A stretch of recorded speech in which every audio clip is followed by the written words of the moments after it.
lapsed, emme tissi, tere tulemast vaatama Koguvere saadet Toe hetk. Saadet juhivad inspektor Aine ja palju kiidetud ning alati raseeritud mees nagu Mart Sander ehk siis Hannes Võrno.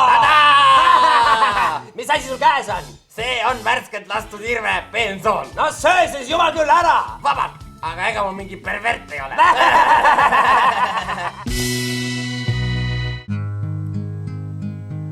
See on Viljandi Saarevaht, tuntud Mauri Saatpalu, Sulo ja Lauri poeg, kelle sulest on ilmunud sellised teosed nagu Lumme joonistatud mees ja Kalameeste laul Lõhestunud isiksus.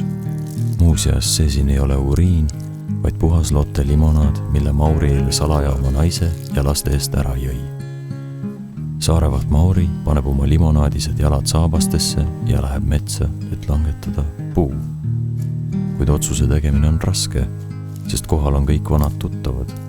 Kuusk Jüri, Mänd Harri, Kadakased Vladimir, Pihlakas Loori ning Känd Arnold, kelle abikaasa näo peale Mauri äsja istus.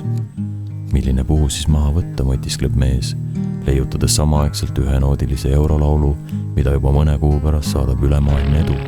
Käes, California poolküpressi tohutu sinine sammasvaras. See on üleliigne ning istub metsa nagu seaselga sadul.